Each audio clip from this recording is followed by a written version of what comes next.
They used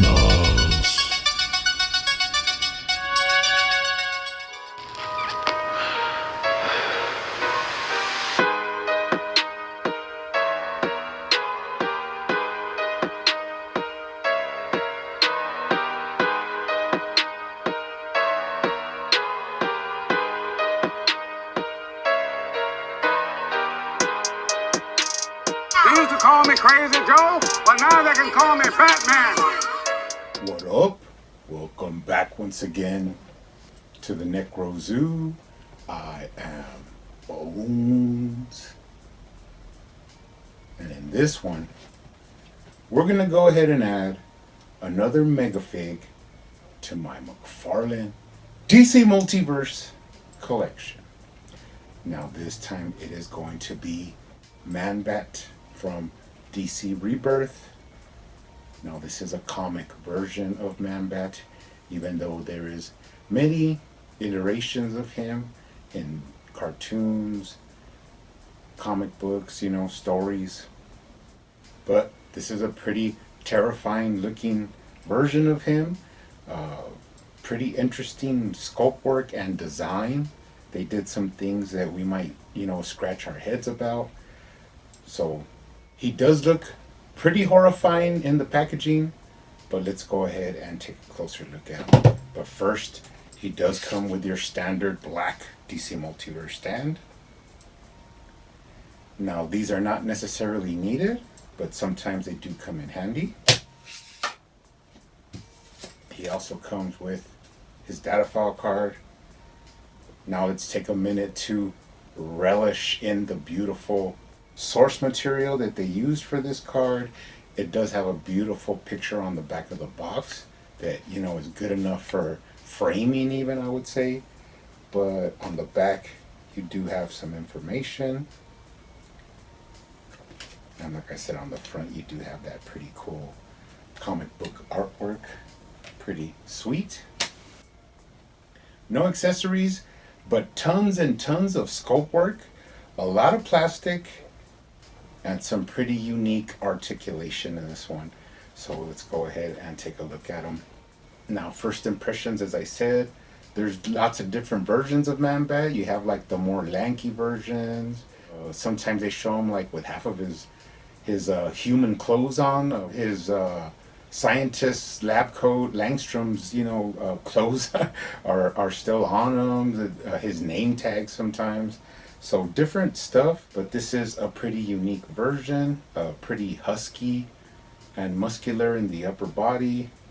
In fact, the whole body has its own pretty thick body type. It is one style of Man-Bat, but all in all, he's pretty terrifying looking and intimidating. Kind of a nightmare feel to him. So definitely enjoying that. Now let's go ahead and take a look at the head. Now the head does have a little bit of different tones, like inside the ears and inside the mouth. Now I think some of the wings should probably have some color on them, but they don't. But also I think that the tongue should be more red. They just made it like the same kind of purplish hue, and I think it should be red. Now, one thing I do not like is McFarlane chose to not articulate the jaw. It's not a big deal breaker, but now it goes without saying that all the fans love articulated jaw, and when it's a Megafig, it really should do it. For some reason they didn't. Now it is soft, where you could actually push the jaw up closed and then it goes back. So I imagine if you were to heat this up and then hold it closed, it would have like a little bit, more of a closed mouth. And the same thing, if you were to heat it up and open it up wider, it would have like a wider gaping maw. But if they would just articulate it, then that would be no problem. So that's one thing I do not like. But all in all, the fangs and the teeth and all that are really well sculpted. Got that horror feel to it that McFarlane is known for. So, it's okay. Now let's check out the articulation. This one's pretty weird because it has like this floating collar that acts as like the main part of the hair, like right below the head. So I mean, like if you push his head down, he looks down really well, and that floating part just goes down. But also if you push his head up, he looks up, and then that floating part moves with it. So it's kind of like the rings for the shoulders.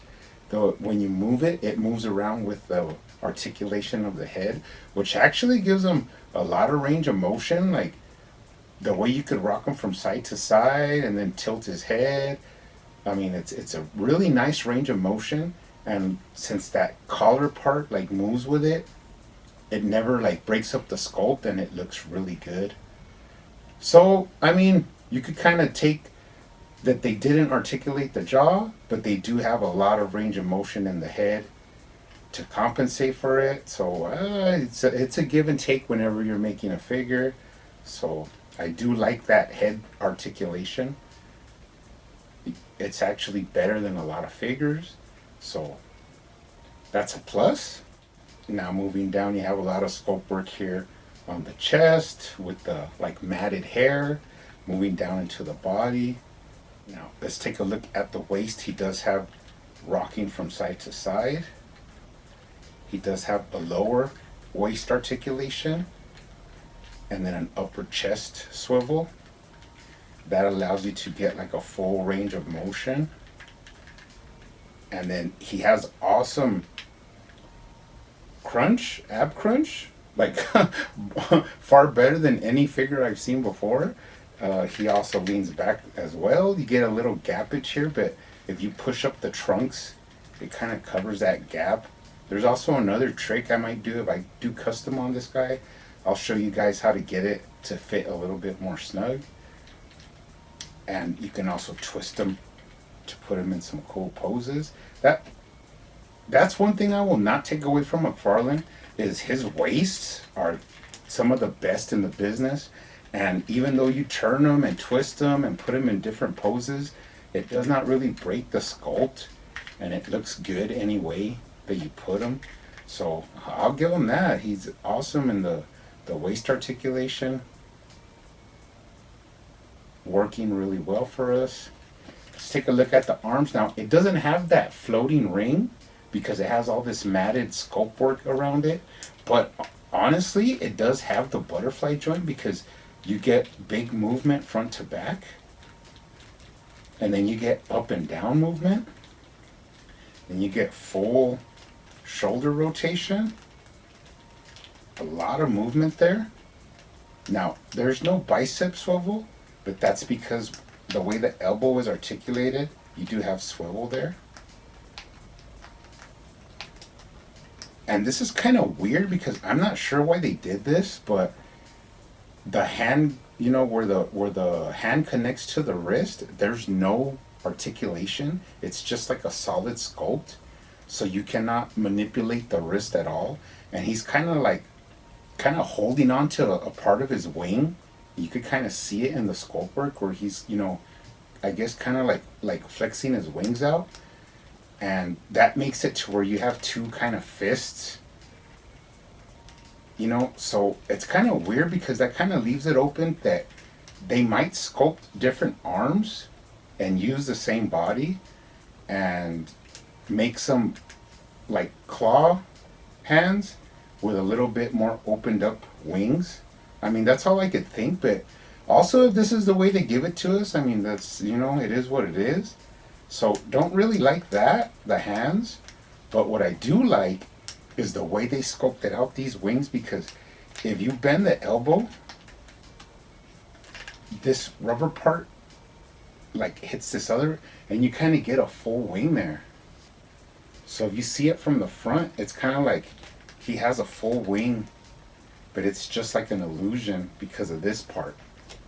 But it still looks pretty cool. You could get a T-pose on them and then show off those wings. So all in all, it's pretty nice. I mean, it is what it is, but Basically, to have him like posed on your shelf in a pretty sweet pose, he's gonna look really good.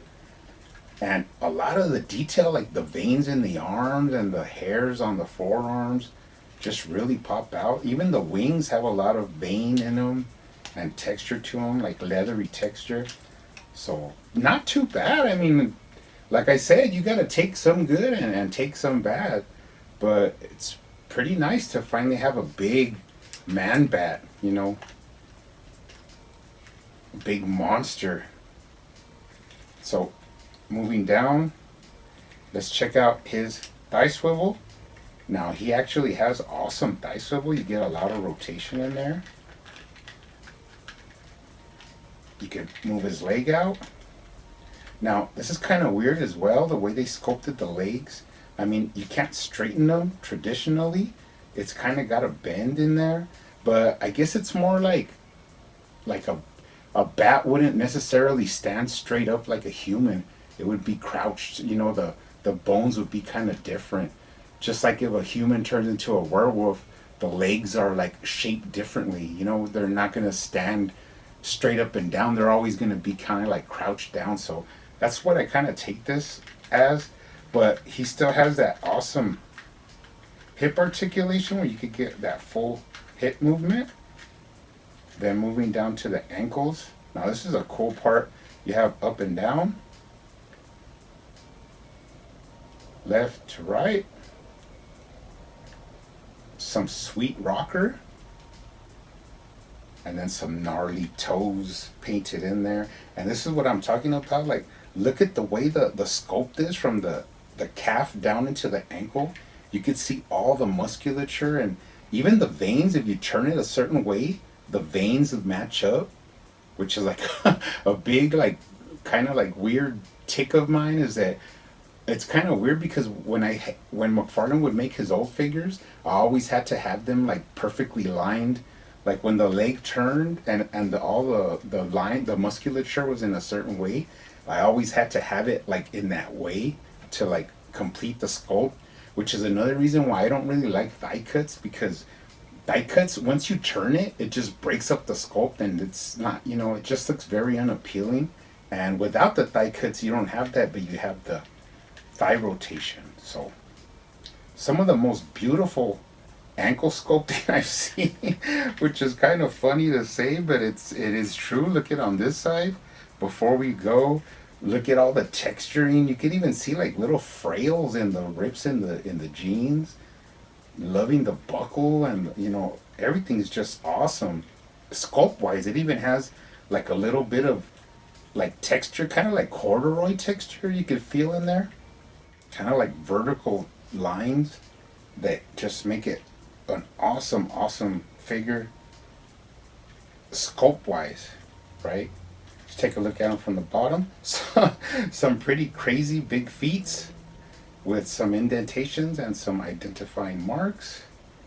Moving up the back, you know, more of that beautiful sculpt work. The jeans, love the loops of the jeans with the bell going through it.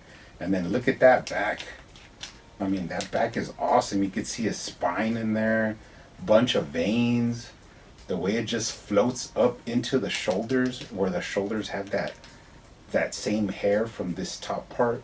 It's just, honestly, it's beautifully sculpted. Some of the articulation isn't the greatest, but like I said, you gotta give and take. And this one's looking pretty nice. Now, some of the joints are kind of loose, so people are probably going to have a hard time making this guy stand. But if you work with him, you could get him to stand just by moving the arms around, like to give him some different,